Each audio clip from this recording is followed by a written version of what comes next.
E aí, pessoal, tudo bem? Pois é, lembra que eu tinha prometido para vocês que eu ia estar gravando, né? De maneira geral, aquela aula que nós fizemos semana passada e que o som não ficou legal, né? Então eu tô gravando, tá? É lógico que eu não vou conseguir repetir 100% do que eu falei lá. Se você quiser assistir novamente, legal, porque sempre a gente altera alguma coisa, né? Sempre a gente fala de alguma coisa que muitas vezes não foi falado ou deixa de falar de alguma coisa. Mas basicamente estou colocando as mesmas coisas que eu tinha comentado com vocês naquela aula que nós gravamos e que o som não ficou muito legal, certo? Aí eu tinha prometido que eu ia estar mandando para vocês e aqui tá feita a minha promessa, tá? Então nós vamos estar finalizando sobre população economicamente ativa, que eu tinha começado a falar sobre isso já em outras aulas, tá? Vamos falar essa questão, né, do envelhecimento da população e a questão do desemprego, tá? E vamos estar falando também dos indicadores que vão medir a população em relação a vários indicadores, como coeficiente de Gini e, no caso, o IDH, que é um indicador que sempre aparece em qualquer prova e que você tem que estar muito atento a esses dados, ok? Então vamos lá, pessoal? Bom, então eu vou relembrar para a gente dar continuidade ao conteúdo. Vocês devem estar lembrados e lembradas, né, que nós tínhamos falado da chamada população economicamente ativa. Lembram que a população de um país, a gente classifica a população de um país conforme a sua faixa etária, em relação ao gênero, em relação à população economicamente ativa e cor da pele. Essas são as 4 grandes estruturas que nós classificamos. Podemos classificar também por distribuição de renda. Aí entraria até mesmo os indicadores que mostram isso, tá? Aí nós vimos que a população brasileira hoje, se você falar assim, quem é o brasileiro? Predominantemente, o brasileiro hoje é uma população adulta, tá? Não esqueça que o adulto, de maneira geral, eu considero as pessoas que têm de 20 a 59 anos, certo? A maior parte da população brasileira é feminina, então nós somos compostos predominantemente por mulheres, até mesmo que nós já vimos que a mulher ela tem uma expectativa de vida maior do que a do homem, tá? E também nós somos predominantemente de cor parda. Hoje a maior parte da população se autodeclara parda, tá? E em relação a trabalho, nós somos predominantemente população ativa. E o que é a população ativa? A população ativa seriam aquelas pessoas que trabalham. Como hoje o Brasil predominantemente ele é adulto e a maior parte da população brasileira é ativa, nós estamos no momento que nós chamamos de bônus demográfico, ou também chamado de janela demográfica. O que é o bônus demográfico, a janela demográfica? É quando você tem num país, naquele momento econômico dele, a maior parte da população é classificada como população ativa, ou seja, está no mercado de trabalho, e a maior parte da população, consequentemente, será adulta, tá? Então eu tenho a maior parte de população adulta e população economicamente ativa. Isso é o chamado bônus demográfico. Tranquilo? Bom, então isso nós já tínhamos comentado, né? E aí dando continuidade, nós vamos falar o seguinte: quando você fala em população economicamente ativa, são todas as pessoas que exercem algum tipo de remuneração, ok? Tanto homem como mulher, como jovem. E aí se eu considerar o adulto como população economicamente ativa, eu colocaria esse adulto numa outra faixa de idade. Quem seria esse adulto? Seriam aquelas pessoas, quando eu considero como população ativa, tá? Se eu fizer aqui a relação em adulto e população ativa, seria aquelas pessoas que têm de 15 a 64 anos, ok? Por que 15 a 64? Né? Porque até 14 anos, oficialmente, o jovem não poderia estar trabalhando, teria que estar nas escolas. Sabemos que a realidade brasileira é muito diferente disso, né? Tem vários lugares que bem menos de 14 anos a criança já está no mercado de trabalho, ok? Mas segundo, né, a legislação, você poderia entrar no mercado de trabalho a partir de 15 anos. E 64, que é a idade média que o brasileiro já começa a se aposentar. que é a média entre 60 e 65 anos. Então, se eu pegar a população adulta e fizer uma relação com quem trabalha, não seria apenas de 20 a 59, seria de 15 a 64 anos. No momento, a maior parte da população brasileira tem de 15 a 64 anos e a maior parte da população brasileira é ativa. Bom, aí essas pessoas que trabalham, essas pessoas que são ativas, elas podem trabalhar ou de forma formal ou informal.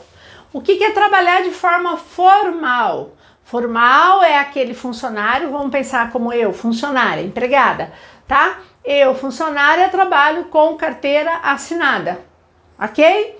E a informalidade é quando você tem sim um trabalho, você tem sim uma remuneração, só que você não tem carteira assinada, ok? Então, formal, de maneira geral, nós falamos que são aquelas pessoas que têm carteira assinada e assegura todos os direitos trabalhistas e direitos que esse trabalhador vai ter.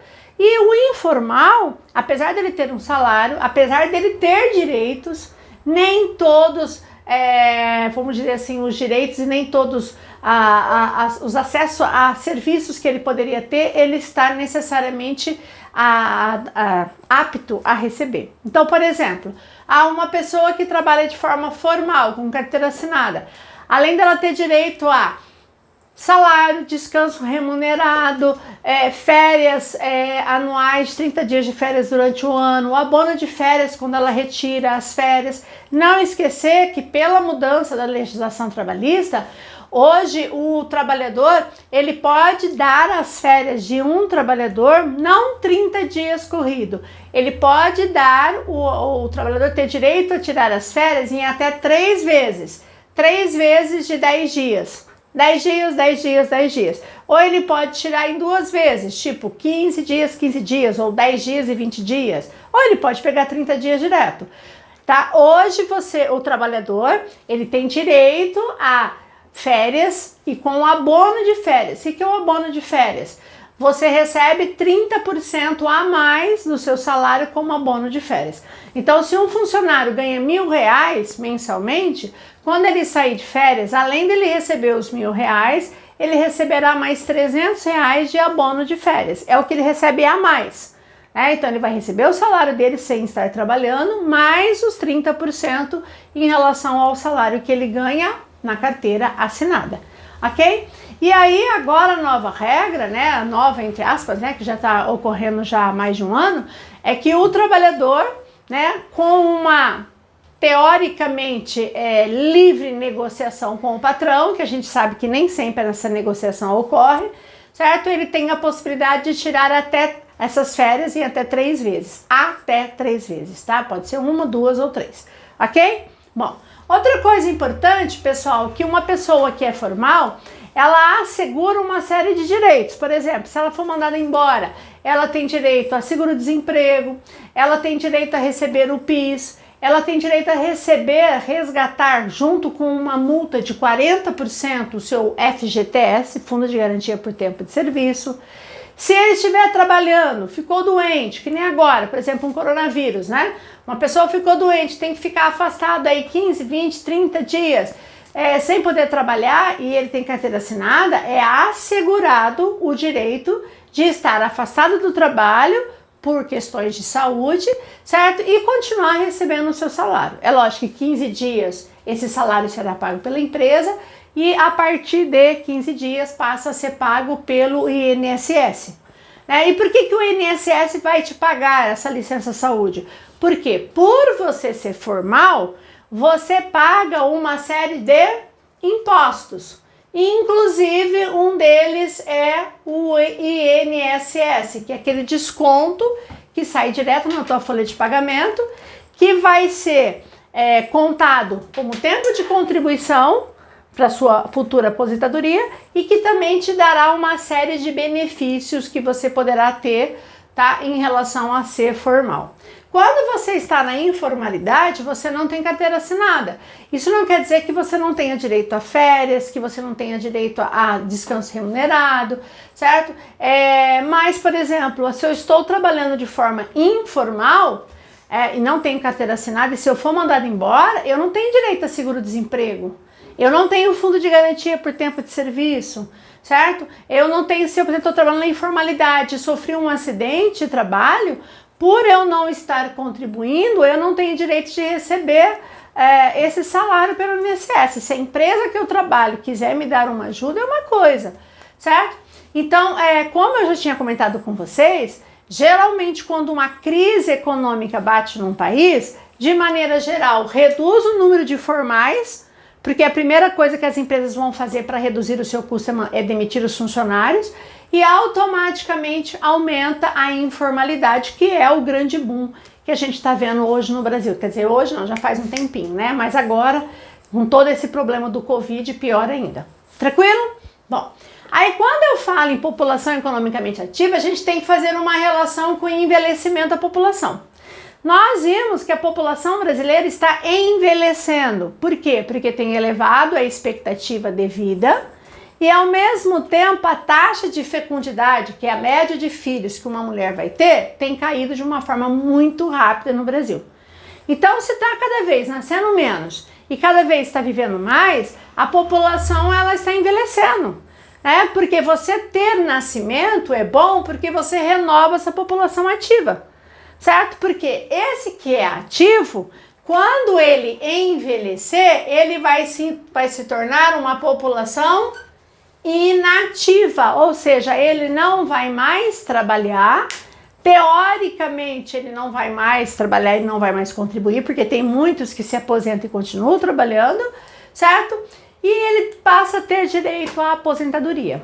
E aí quando você fala em aposentadoria, a gente cai num dos grandes problemas que foi uma das coisas mais faladas nos últimos 2 anos, que é a questão da previdência, né? O que seria essa questão da previdência social? É todo o sistema que dá o direito a você, trabalhador de um país, ter um direito em um determinado tempo da sua vida a receber um salário de aposentadoria, certo? E aí o que acontecia? Nós já tivemos várias reformas na Previdência até hoje, ok? E com certeza você que ainda está entrando ou nem quase entrou no mercado de trabalho, ainda você vai passar ainda por várias outras reformas, você pode ter certeza disso. Eu, Celiusa, aqui me lembro, já teve pelo menos que eu me lembre, assim, como mais ativo, seria já a 3ª reforma, tá? E aí o que acontece? Cada vez que a população envelhece mais, eu vou ter mais idosos.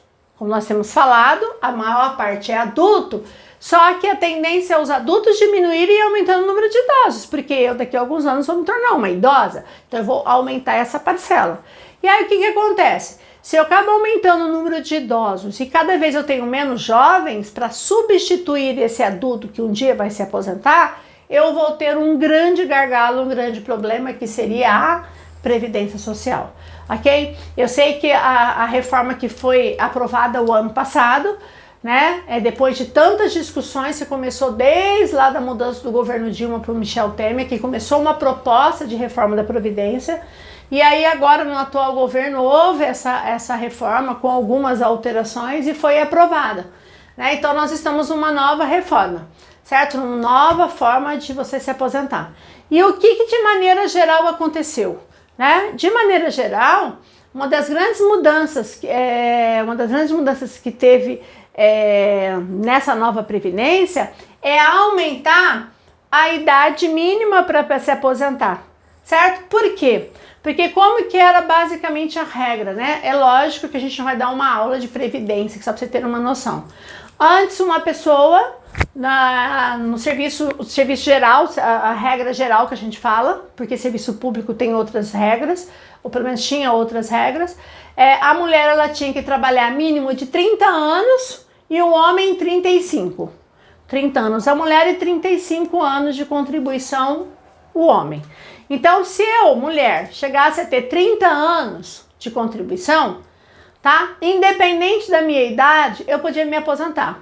Porém, se eu chegasse nos 30 anos de contribuição sem uma idade mínima, eu teria um desconto na minha média de salário que eu iria receber, que é o chamado fator previdenciário, tá? Então vamos supor, vou jogar valores, tá? Vamos supor que foi feito lá um cálculo, certo? Nos 80% das melhores contribuições que eu tive na minha vida de trabalho, naquela época, não hoje, presta bem atenção. E aí vamos supor que deu lá que eu iria ganhar uma média de R$2.000 de aposentadoria. Como eu não tenho a idade, por exemplo, faltava ainda 5 anos para aquela pessoa chegar na idade mínima. Eles vão fazer uma série de cálculos e vão descontar nesse valor. Aí esse desconto era variável, tinha gente que perdia 30%, 40%, até mais do valor. Então, de repente, tinha feito um cálculo de 2.000 com o fator previdenciário, de repente caía para 1.600, 1.500. Aí a pessoa fala, puxa, não vai, vou trabalhar mais tempo, certo? Hoje, pessoal, o que aconteceu? Com essa reforma, as pessoas agora elas vão ter que ter uma idade mínima para se aposentar, onde a mulher hoje é 62 anos, certo? E o homem seria 65 anos de aposentadoria. É lógico que se você já está no mercado de trabalho e você já está muito próximo, a pessoa já está, no caso, os pais de vocês, por exemplo, está muito próximo já de chegar a esse tempo de contribuição à idade, existe toda uma faixa de transição. Você vai ter toda uma transição de tempo de contribuição e idade, que vai mudando ano a ano. Aí cada caso é um caso, você tem que se encaixar ali. Aí hoje, se você fosse entrar na regra de hoje, se você não tivesse a faixa de transição, você, mulher, teria que ter 62 anos de contribuição, de idade, perdão, e o homem 65 anos no mínimo, tá? E para você não ter desconto de fator previdenciário, você tem que ter, além da idade, você tem que ter um tempo mínimo, certo? Que é essa média de 30 anos para a mulher e 35 anos o homem. Quem mais perdeu nessa reforma foram as mulheres, porque a mulher, em média, era em torno de 55 a 57 anos e pulou para 62. Nossa, por que aumentou tanto a idade mínima da mulher para se aposentar? Porque a mulher, ela tem maior expectativa de vida do que o homem, né? E ela se aposentava muito cedo, tá? Então hoje, pessoal, teve mudança no tempo de contribuição. Por exemplo, para você receber, vamos supor, vamos imaginar hoje, você está fazendo um cálculo de hoje a Previdência.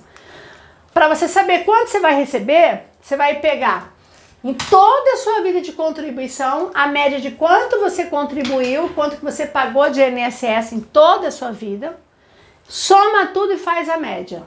Antes, tirava 20% das menores contribuições, agora não. Soma tudo, faz a média.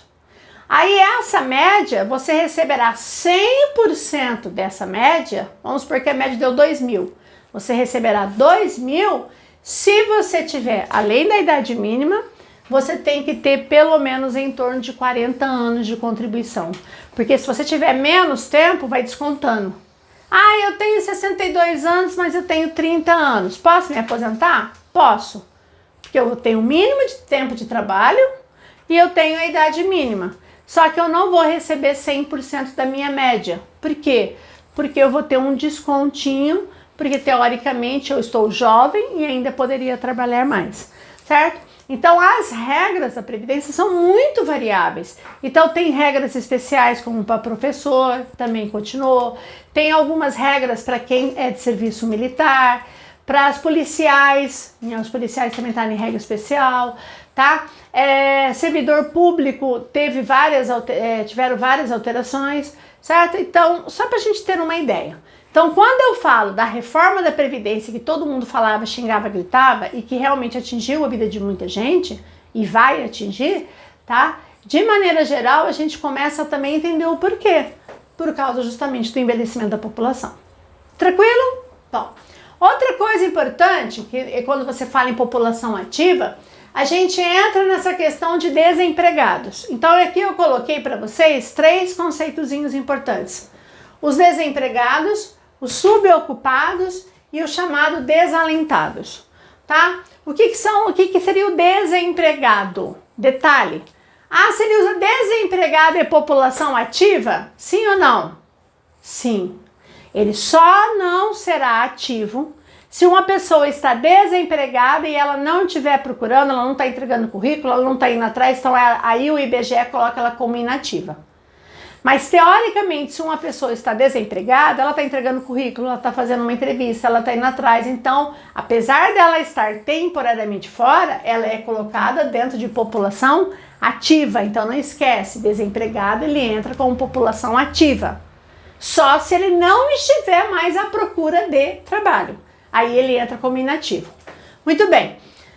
O desempregado, segundo dados, né, que foram liberados pelo IBGE, pelo PNAD, né, que é uma pesquisa nacional econômica, no caso de domicílios, certo? De amostra de domicílios, de março desse ano, certo? Antes do Covid realmente estourar no Brasil, nós tínhamos cerca de 12,3 milhões de desempregados.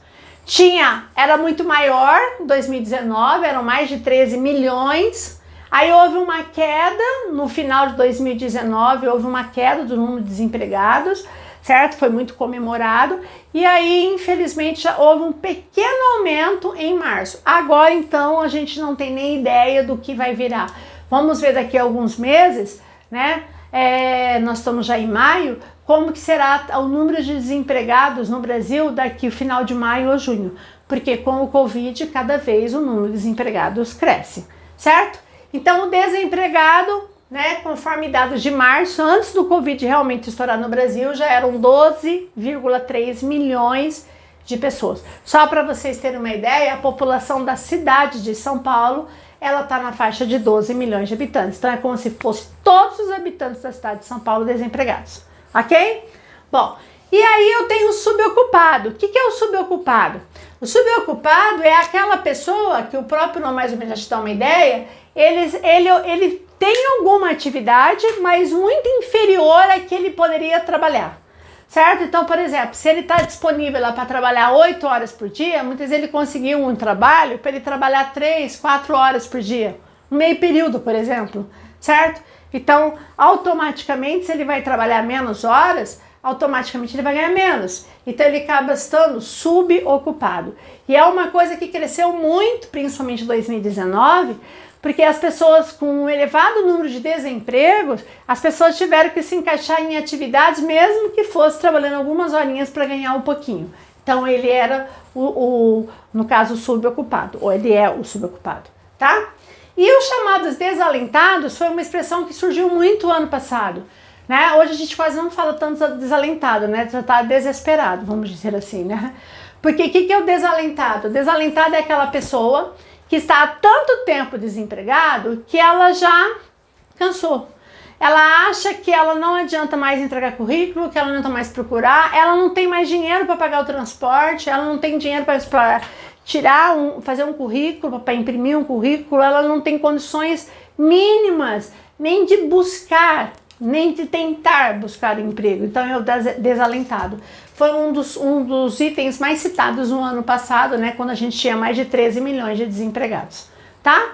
Bom, aí dentro desse desempregado, nós temos que falar quais são os dois principais tipos de desemprego. É o desemprego conjuntural e o desemprego estrutural.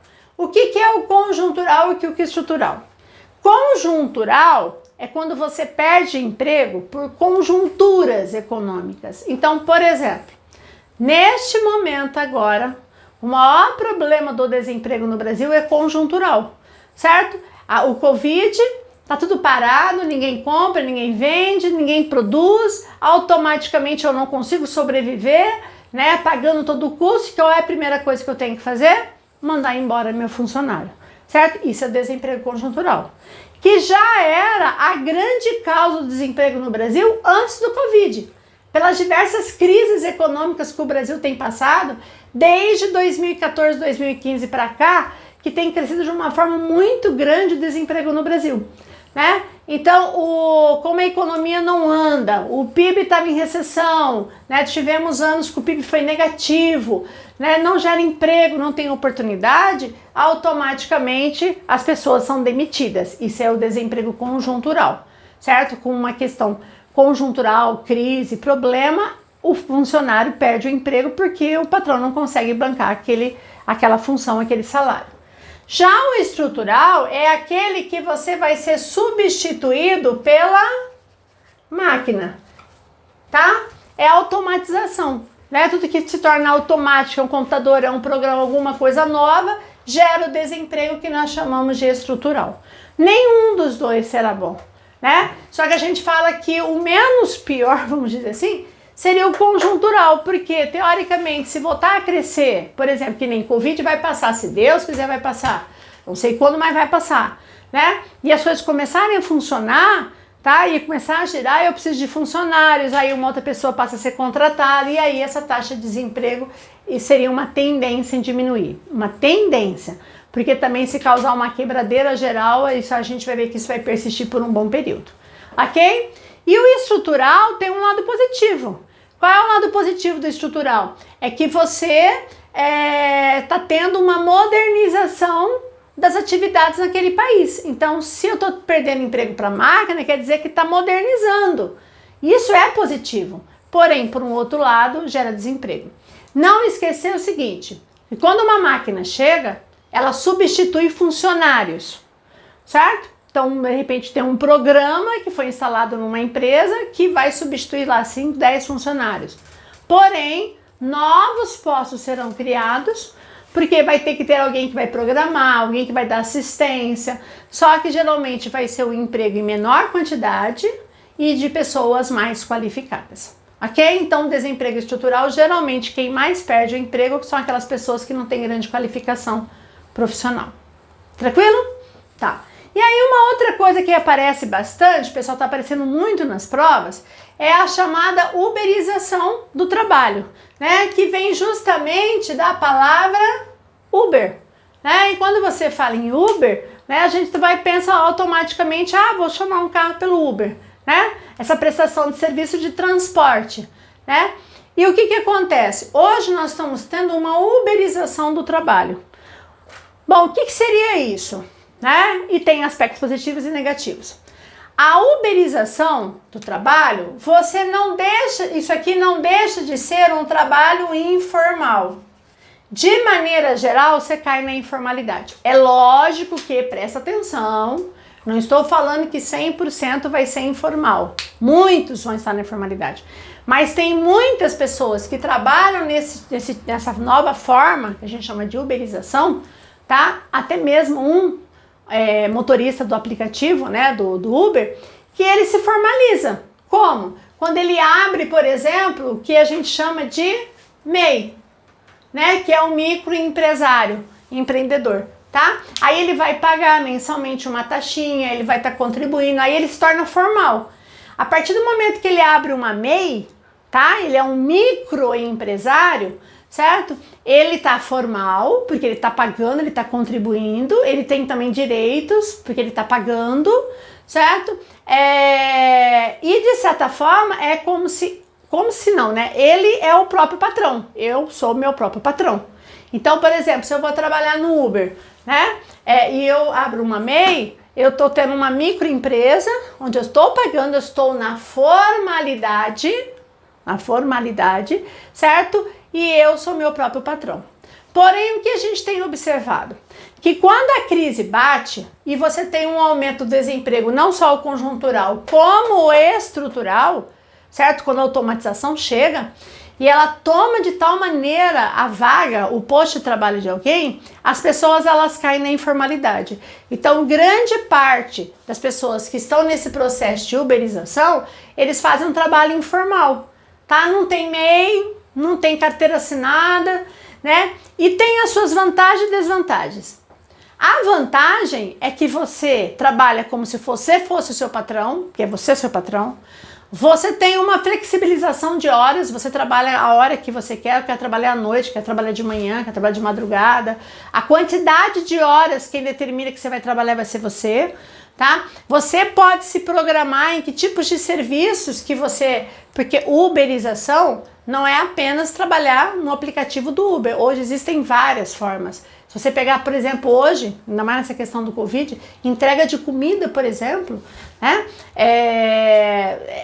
Cresceu de uma forma assustadora, certo? E outros serviços, né?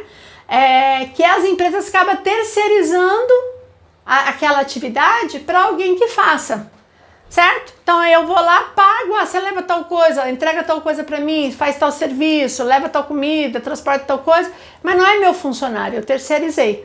E que muitas vezes essa pessoa que eu terceirizei, ela não está numa formalidade, ela está numa informalidade. O aspecto negativo, que a pessoa ela pode muitas vezes trabalhar muito mais do que ela poderia, até mesmo com desgaste físico, né, e até mesmo mental. Ela não tem nenhuma segurança. Se ela tiver um problema, sofrer um acidente, ficar doente, vai receber do quê?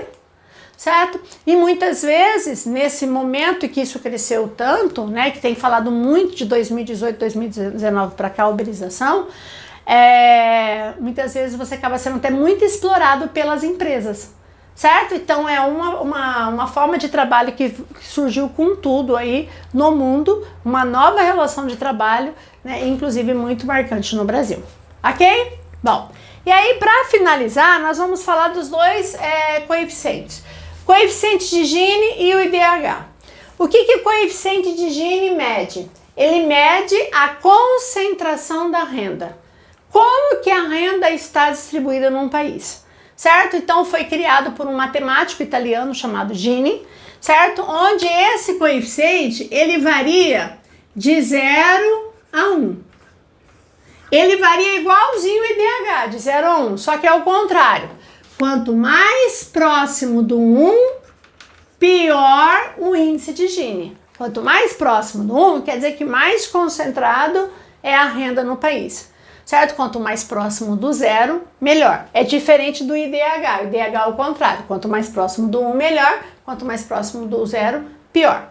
E aí, no caso, a média dos países que pertencem à OCDE, né, que é a Organização de Cooperação para o Desenvolvimento, que são os países desenvolvidos que estão nessa organização, a média entre eles, dos países ricos, é de um coeficiente de Gini de 0,32, 0,320, certo? Ou seja, está bem próximo do 0. Significa que são países que têm uma distribuição de renda um pouco mais igualitária. 0 ninguém vai ser, tá, gente?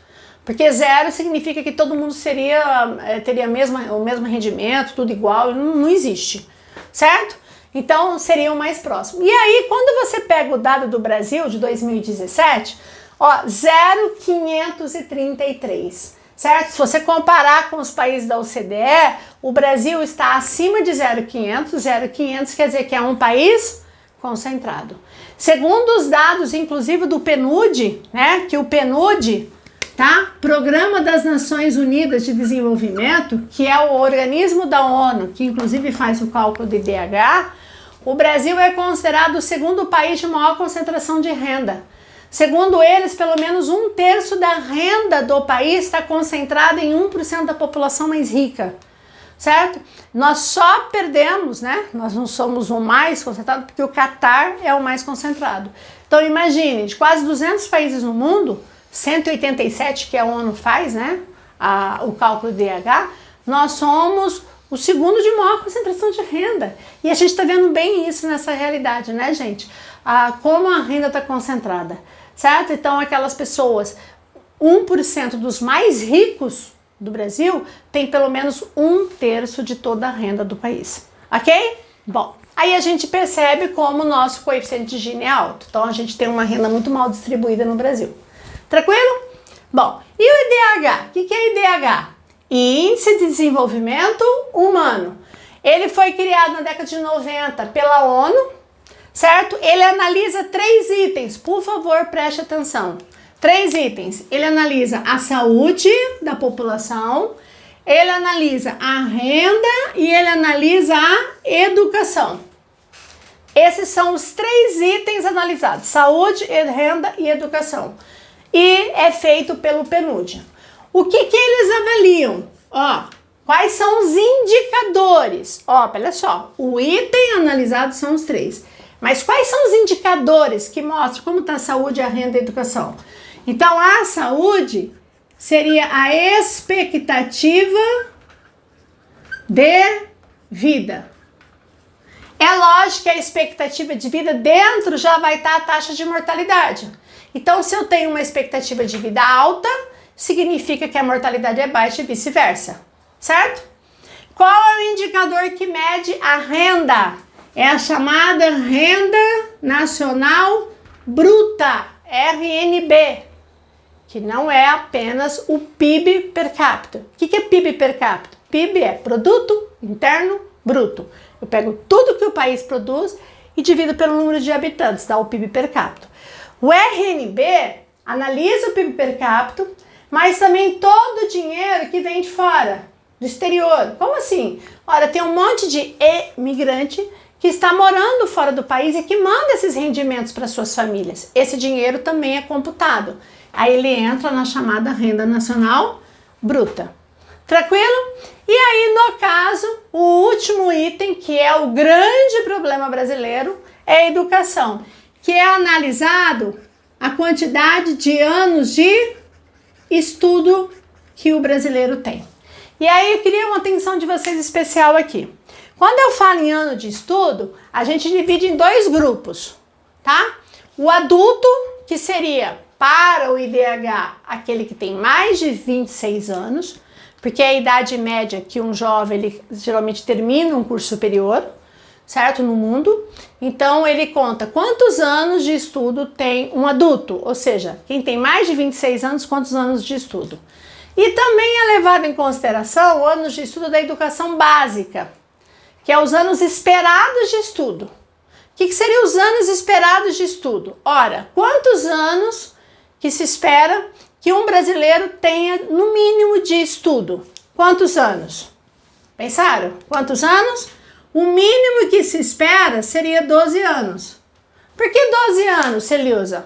9 anos do fundamental, 1 e 2, e 3 anos do ensino médio. Esse seria o mínimo, você não precisaria ter nem curso superior. Significa que a população brasileira, se a gente tivesse um bom nível de educação, nós teríamos que ter uma média de anos de estudo de no mínimo 12 anos, ou estivesse chegando a 12 anos, que significaria que de maneira geral a população pelo menos concluiu a educação básica. Só que no Brasil nós estamos numa média de anos de estudo na faixa de 7 anos, 7,3 mais ou menos, 7 anos em média de estudo. Essa é a média. 7 anos em média de estudo do Brasil é muito pouco, gente. 7 anos é como se a população média do Brasil tivesse em torno de 7 anos de estudo e seria o 7º ano do fundamental. Ou seja, nem concluiu o Fundamental 2, que vai até o 9º ano, certo? E muito menos ter o ensino médio. Então imagine a quantidade de pessoas que chegam, por exemplo, e que concluem o ensino superior. Gente, é um grande funil. Quem chega lá, que passa naquela boquinha fininha, é uma parcela muito pequena da população brasileira. Detalhe, também foi feito um estudo do IDH por gênero, entre homens e mulheres. E segundo essa pesquisa no Brasil, a mulher brasileira ela tem maior quantidade de anos de estudo do que os homens, até mesmo pela realidade da família, né? Geralmente o pai banca mais o estudo da filha, o homem geralmente tem que sair para trabalhar mais cedo. Então a quantidade de anos de estudo da mulher brasileira é bem superior à do homem.